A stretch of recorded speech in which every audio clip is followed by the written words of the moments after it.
오도고 과에드핀 레웰렌하이 미쾌도고가 레자렌하이 홈스야도 오도고가 간케 차라피안의 기정이 자부 희자이 두로디 떠wen진하이 루다이미미네야 아야드 예니외 따다 아방도 비제 오레 튀비자이 루동야도디 더보복도 아카 차라피아디 더고도장 따다 아방도디 대야고대야 따이외 예야즈레 아야 베시다 묘도가 더괴 묘나마 아베라 마할라 묘네도가 예자이 두티야 잔체 아니네 아베니나게 시마데 크리웬 아칸지 तसे अन्य छह खून शिकु जुबु हवाने माते तसे अन्य छह खून शिकु हजाबाने इधे ला अम्यू प्याउलन दो या शिया दो अजिन द्वाजा लो द्वासे में गांव के नाइंगान दो दिलु नीबिहु तदिन जाप्योजा लो ना दो दुदुआ छांदा बेजा लो ती दो दुदु 참평시 자로 누도 두두고 따신 시자로 나수루고네 닌ထုတ်자로 띠노디 아포မပေးပဲ 지수로고 칸야자비ဖြစ်၍아포မပေးပဲ ပေးကြလို့အရောက်ရှိတိုင်းတော့ဖျက်ရှင်ကောင်းချပေးပါစေတော့မနေ့ကတော့ကျင့်တယ်မစ်ရှင်သွားတယ်ဆိုတာ missionary တချင်းဆိုတယ်ဆိုတာပြောတာမဟုတ်ဘူးအဲ့ဒါတက်တည်ပြတယ်ညာရည်ကျေးဇူးတင်တယ်လူငယ်တွေမပိုင်ရင်လည်းတိတ်မဖြူအဲ့ဒါလေးလည်းတက်တည်ပြတယ်နော်အားလုံးမင်္ဂလာပါလို့ယေရှုနာမတော်အဖြစ်ရောက်စီတိုင်းကိုခွင့်ဆက်ပါတယ်မင်္ဂလာရှိဆုံးဟာခရစ်တော်ရဲ့ခြေတော်ရင်းမှာအတူတကွဘုရားရှင်ရဲ့ဂုဏ်တော်ကိုချီးမွမ်းခြင်းဟာမင်္ဂလာရှိဆုံးပါပဲကျွန်တော်တို့ရဲ့လူငယ်များရဲ့ခရိယန်လူငယ် CCBC ရဲ့အောင်မြင်မှုကိုလည်းကျွန်တော်မျိုးတို့ဒီနေ့မှတော်တော်လေးအတိမပြုချင်ပါတယ်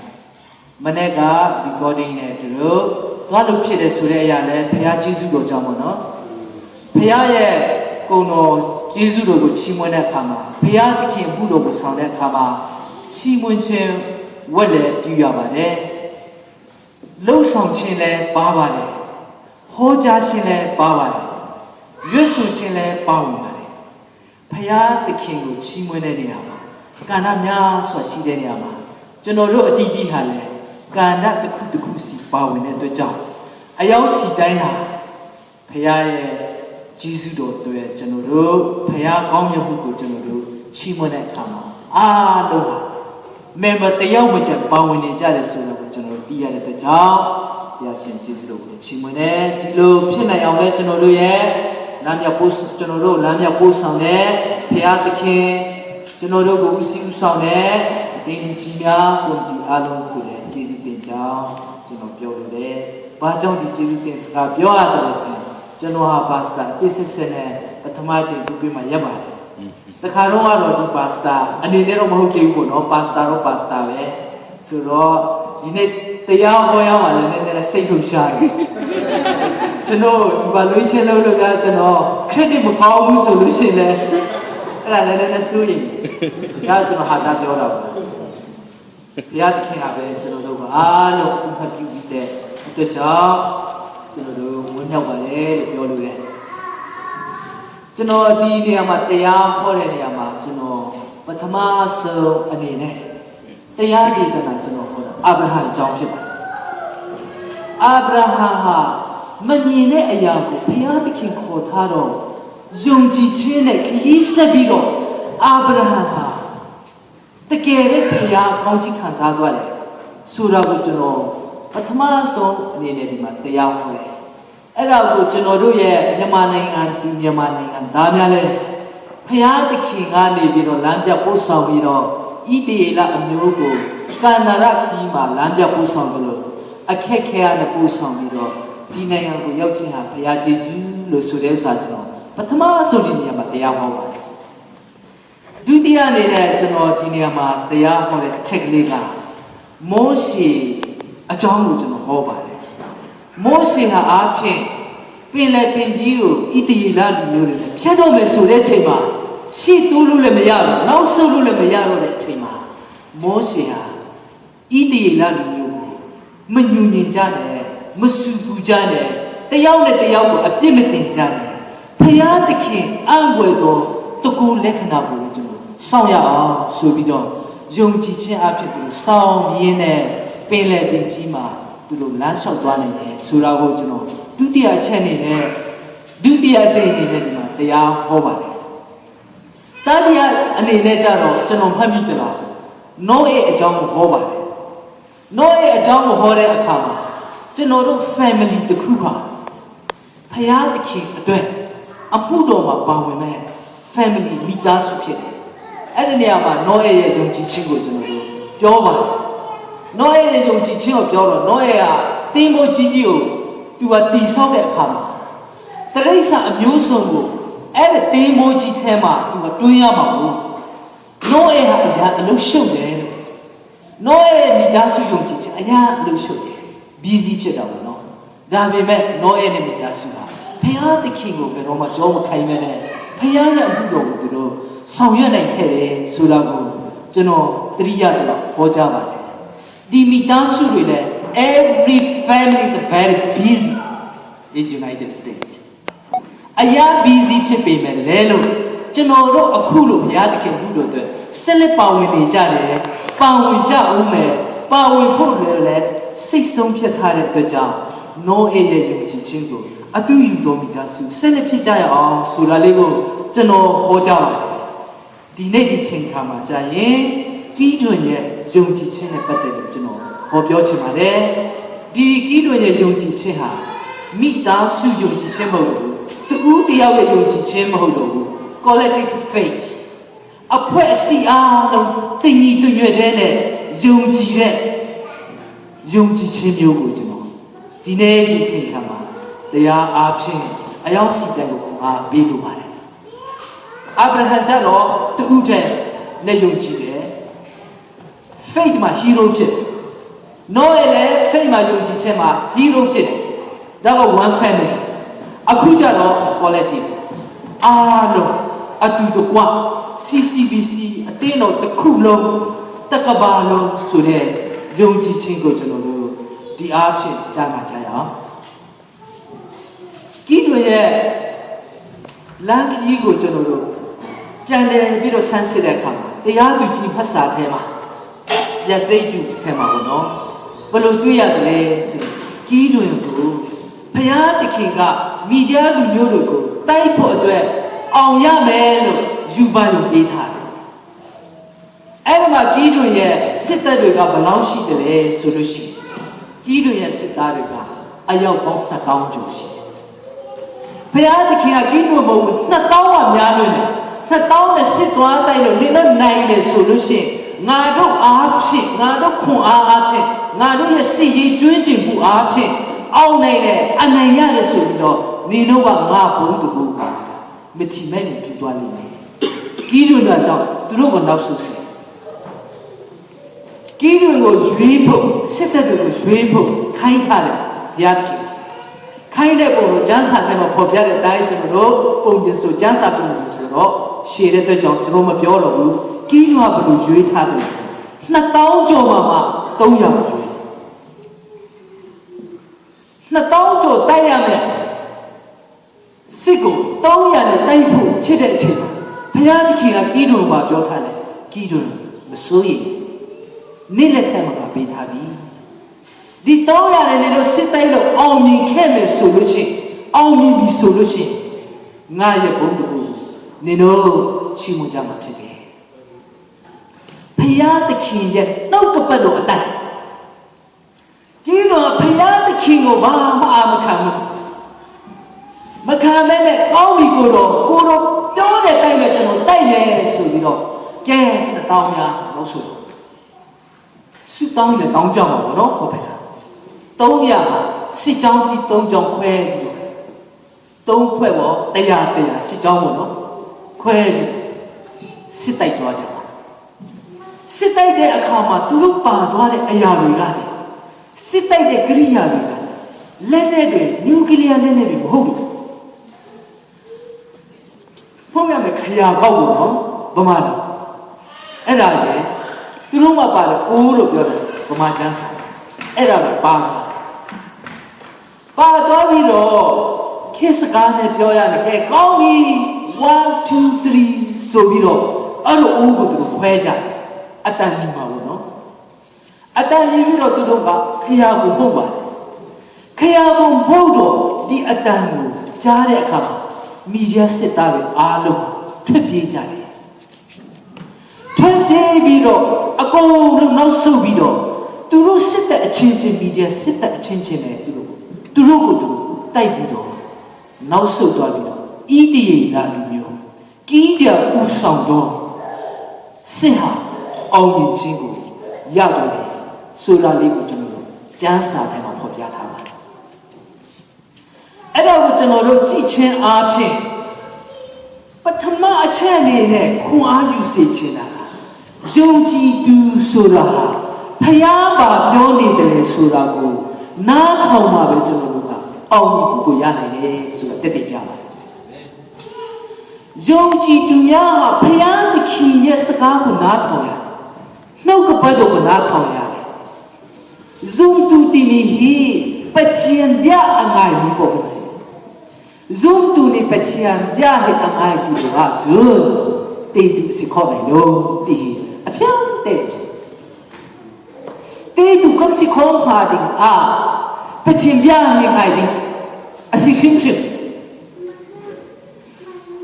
ယုံကြည်သူနဲ့ဘုရားသခင်ရဲ့နှုတ်ကပတ်တော်ဆိုတာခွဲလို့ကိုမရတခြားတွေကိုရကောင်းရမိသားစုနဲ့အဝေးမှာနေလို့ရကောင်းရလိမ့်မယ်ဒါပေမဲ့ဇုံတူယုံကြည်သူဆိုတာနှုတ်ကပတ်တော်တရားနဲ့ခွဲလို့မရဒါကြောင့်ဒါဝိမင်းကြီးကပြောတယ်လေကိုတော်ဤနှုတ်ကပတ်တော်ကြီး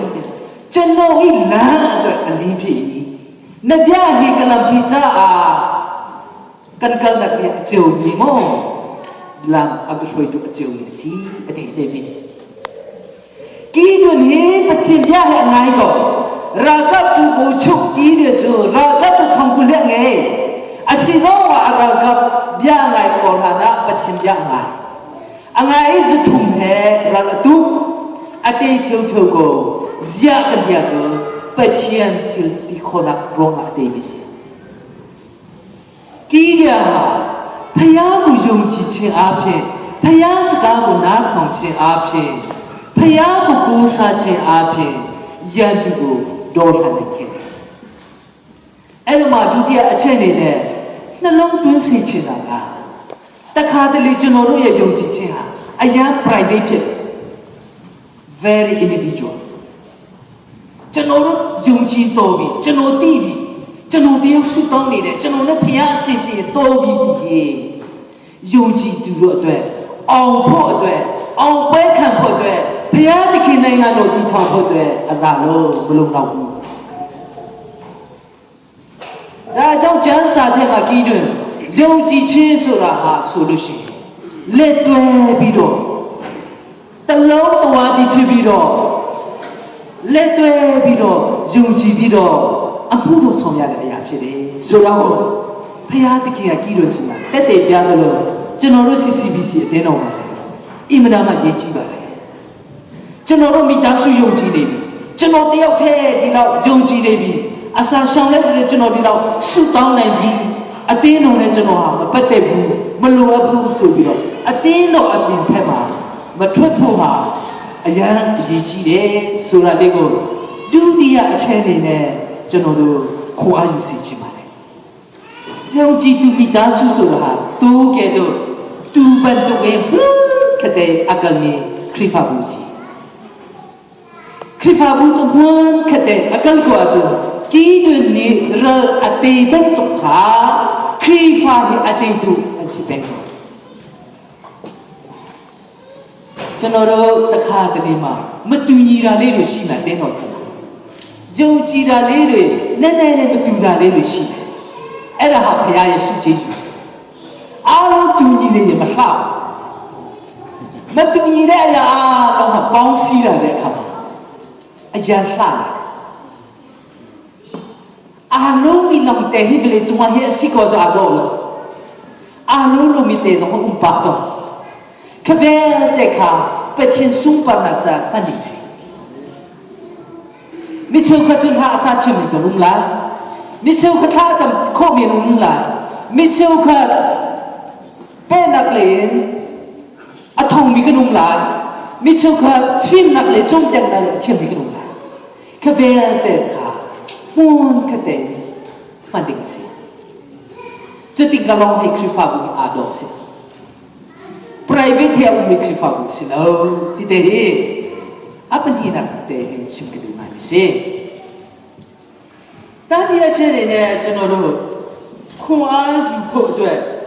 อันนี้ดันจะนอนเส้นเล็บโดดไต่จุนเช่นนะคะจะนอนเนี่ยอาจารย์หมดแต่ติดขายามาสิจะนอนจ้างสายเล็กเต็งละจ้างสายเล็กจะนอนพันละဒါပေမဲ့ဒီကျမ်းစာတင်ယူခြင်းနဲ့ဖတ်ကြားခြင်းဟာယုံကြည်ခြင်းကိုအများကြီးကူညီပေးမယ်လေလို့ကျွန်တော်တို့ဟာတခါတလေမှာတက်စားလို့ပြောပါဘောနော်ကျွန်တော်တို့လူစားတီအားဖြင့်အတင်းတော်မှာပါဝင်တဲ့အခါမှာအရသာလေးမရှိဘူးအတင်းတော်မှာပါဝင်ဖို့ဘယ်လိုကျမ်းစာဖတ်ရမလဲဘယ်လိုအတင်းတော်မှာပါဝင်ရမလဲဆိုရင်ယုံကြည်ခြင်းအားဖြင့်အတင်းတော်မှာပါဝင်ကြရအောင်ယုံကြည်ခြင်းအားဖြင့်ပဲကျွန်တော်ကျမ်းစာဖတ်ကြရအောင်ဟောလို့ကျွန်တော်တို့ကိုခရီးဖာဥပခန့်လိုက်တဲ့အတွက်အတင်းလူကြီးခန့်လိုက်တဲ့အတွက်ကြောင့်အတင်းတော်မှာပါဝင်တော်သူများဟာကောင်းတော့ကောင်းတယ်ဒါပေမဲ့မပြည့်စုံခရစ်တော်ကကျွန်တော်တို့ကိုစေခိုင်းထားလို့ပါရမှာကျွန်တော်ကပါစတာဖြစ်လို့ပါတာဟုတ်ပါစတာအလုပ်တစ်ခုဆိုတဲ့ဥစ္စာကတင်းတော်မှာလိုအပ်တဲ့အတွက်ကြောင့်ကျွန်တော်ပါဝင်တာဖြစ်ခရစ်တော်ကစေခိုင်းထားလို့ယုံကြည်ခြင်းအားဖြင့်ကျွန်တော်ပါဝင်တယ်ယုံကြည်ခြင်းအားဖြင့်ကျွန်တော်ပြီးဆိုထားတယ်ယုံကြည်ခြင်းအားဖြင့်ပဲကျွန်တော်တို့ဆုတောင်းနေကြတယ်ဖခင်မျက်နှာကိုထောက်ပြီးမှပဲကျွန်တော်တို့ကလှုပ်ဆောင်နေကြတယ်ဆိုပြီးတော့ကျွန်တော်တို့က DCCBC အတင်းတော်ပါဝင်ကြတယ်ဆက်လက်ကိုအားယူကြတယ်ဒီလိုပဲကျွန်တော်တို့ခီးဆက်နေကြတယ်လို့ပဲပေါ့နော်ခီးဆက်ကြရအောင်အဲ့ဒါလေးကရေးကြည့်ပါတယ်တခါတလေကလူတွေရဲ့ချီးမွမ်းခြင်းကိုခံဖို့အတွက်ပဲကျွန်တော်တို့ကပါဝင်မယ်ဆိုရင်ချီးမွမ်းခြင်းမခံတော့ဘူးဆိုရင်ကျွန်တော်မပါဝင်ချင်တော့ဒါကလူတွေအတွက်လှုပ်ဆောင်ရရောက်သွားဖခင်အတွက်လှုပ်ဆောင်ရမရောက်အထက်ကောင်းကင်မှာထိုင်နေတဲ့ဖခင်တခင်ရလူတော်နဲ့အစီပြေဖို့ဟာရည်ကြီးဆုံးဖြစ်အဲ့ဒါနဲ့အစီပြေတယ်ဆိုရင်အတင်းတော်နဲ့လည်းအစီပြေအောင်နေရတယ်ကျွန်တော်ဖះနဲ့အစီပြေပါပြီဆိုပြီးတော့အတင်းတော်မှာတရားနဲ့မှအစီပြေအောင်မနေဘူးဆိုရင်လည်းဒါအားနေလို့ပြန်တခါတလေကျတော့ကျွန်တော်တို့တိုင်းဒါမြန်မာနိုင်ငံသူမြန်မာနိုင်ငံဒါပြဟာရှိနိုးထလာပြီဆိုရင်ကျွန်တော်တို့တခါတလေပေါင်းလို့ကြော်လာတာရှိတယ်စီမင်းစီကန်းနဲ့နည်းနည်းမထားနိုင်တဲ့အချိန်လေးရှိတယ်ဒါအတင်းတော်ရဲ့တဘာဝတစ်ခုဖြစ်တယ်ဒါဆိုရင်ကျွန်တော်တို့ဘာကြောင့်ဒီလိုဖြစ်ရတယ်လဲဆိုလို့ရှိရင်ကျွန်တော်တို့ဝိညာဉ်ခွန်အားအတင်းနဲ့တိုးပွားလာတဲ့အခါမှာကျွန်တော်တို့မှာရင်းကျက်လာဖို့လိုအပ်နေတယ်ဒီလိုကျွန်တော်တို့ကောင်းချီးမင်္ဂလာခံစားတော့ညီကောင်မောင်နှမများကိုလည်းအပြစ်မဆူကြဘူးရင်းကျက်လာမယ်ခွန်အားတိုးလာမယ်အတင်းတော်မှာဟာကျွန်တော်တို့တိုးပွားလာဖြစ်တဲ့အတွက်ကြောင့်ဒီအမှုတော်မှာပဲဖြစ်ဖြစ်အတင်းတော်မှာပဲဖြစ်ဖြစ်ကျွန်တော်တို့ပါဝင်တဲ့အခါမှာဘုရားရဲ့မျက်နှာကိုကြည့်ပြီးမှကျွန်တော်တို့ဆက်လက်ပြီးတော့ဒီယုံကြည်ခြင်းခီးမှာအတူတကွခီးဆက်ကြရအောင်ဆိုတာလေးကိုကျွန်တော်အထူးပဲအရောက်စီတဲ့ကိုခွန်အားပေးလို့လဲကိုလည်းခွန်အားပေးလို့ပါတယ်နောက်ဆုံးအပိုက်ကြတော့တမန်ကျမ်းစာမှာအင်မတန်မှအရေးကြီးတဲ့အချက်ခရစ်တော်မှားထားတဲ့အချက်ကရှင်မာတဲ့ခရစ်ဝင်ခန်းမှာကျွန်တော်တို့ဖတ်သွားပါပြီနင်တို့သွား၍လက်ဆိုးတို့ကိုတင်ထုတ်ကြမကြားပါတဲ့သူတွေကိုချမ်းသာပေးကြ 타오라 란고 못이래 두냐고 란만고 띠포 알롱마 도와자로 도와비도 호자로 따다나를 뷰자로 수비도 예수 그리스도로 마타바래 저너로 보노지 데스마 두두 땅 아메리카 노벨 수신 땅 아메리카နိုင်ငံတစ်ခုလုံးကိုပြုပြင်ပြောင်းလဲတဲ့နေရာမှာဖျားသခင်အသုံးပြုလိုက်တဲ့ Desma Dudu ကဘာပြောထားတယ်လဲဆိုရင်ဒီနေ့မှာယေရှုခရစ်ဟာလက်မရှိဘူးတဲ့ဒီနေ့မှာယေရှုခရစ်ဟာခြေထောက်မရှိဘူးခမည်းရဲ့လက်ဟာခရစ်တော်လက်ဖြစ်တယ်ခမည်းရဲ့ခြေထောက်ဟာခရစ်တော်ရဲ့ခြေထောက်ဖြစ်တယ်ခမည်းရဲ့ပါးစပ်ဟာခရစ်တော်ရဲ့ပါးစပ်ဖြစ်တယ်ခမည်းရဲ့မျက်စိဟာခရစ်တော်ရဲ့မျက်စိဖြစ်တယ်ခရစ်တော်ဘသူ့ကိုအသုံးပြုခြင်းတယ်ခမည်းနဲ့ကျွန်တော်ကိုပဲအသုံးပြုခြင်းတယ်ခရစ်တော်ကိုယ်တိုင်လာပြီးတော့ခရစ်တော်ရဲ့လက်နဲ့ပြုရှားတယ်ခမည်းနဲ့ကျွန်တော်ရဲ့လက်နဲ့ပဲဖျားသခင်အလုပ်လုပ်လို့မယ်ခမည်းရဲ့ခြေထောက်နဲ့ကျွန်တော်ခြေထောက်နဲ့ပဲဖျားသခင်တွားတော့မယ်ဒါကြောင့်အတင်းပြုတင်သားများကျွန်တော်တို့ collective faith တလုံးတဝါဒီအားဖြင့်အတူတကွယုံကြည်အားပြီးဆိုလို့ရှိရင်ကျွန်တော်တို့အလုပ်လုပ်ရမယ်ဒီအလုပ်ဟာပါလို့လေဒီနေ့ကျွန်တော်တို့ခွေရအားဖြင့်ဒီဆိုသွားတယ် mission လို့ဆိုတာဒီနေ့ဟာ mission လေးလည်းဖြစ်ပါတယ်ဒါဟာကျွန်တော်တို့ရဲ့တာဝန်ပဲဆိုတာခွေရအားဖြင့်တမန်တရားအားဖြင့်ကျွန်တော်တို့ရောက်စီတိုင်းကိုခွန်အားပေးလို့လေကျွန်တော်တို့ဒီ mission ဟာ mission is ဘယ်အချိန်ထိကျွန်တော်လုပ်ရမလဲ till the end of the world ကဘာကြီးမကုံဆုံးခြင်းကြည့်အသေးတော်လောကမှာရှိနေတဲ့တွေ့ကျွန်တော်တို့အခုတော့ဆောင်မှာဖြစ်ပါတယ်ဒါကြောင့်ကျွန်တော်တို့ခရစ်တော်ရဲ့မျက်နှာကိုထောက်ပြီးတော့ယုံကြည်သူများဘုရားသခင်အတွက်ပါဝင်တဲ့အချိန်မှာအတူတကွတလုံးတဝါဒီလက်တွဲပြီးတော့ဘုရားသခင်အတွက်အဖို့တော်ဆောင်ကြရအောင်မိသားစုတိုင်းကလည်းဒီလိုပဲခွန်အားယူကြရအောင်ဇွန်နာတီဟေကစားပြီးတဲ့မွန်ခတဲ့တူဖာဘတ်တို့အကလတီနီကစီပချင်လက်ဆောင်ဟေကန်စုံမီဟေအဒမ်တဲ့စီဟီလက်ဆောင်ဘဲတဲ့ပချင်ရင်တို့လက်စာစီလက်ဆောင်ဟေကန်ငယ်ကျော်နငယ်မီလက်ဆောင်ခါပချင်စာဖန်ဒီခစကောကျွတ်စကောကျွတ်ကျွန်းဟီနီချနာကန်စားပြီးတဲ့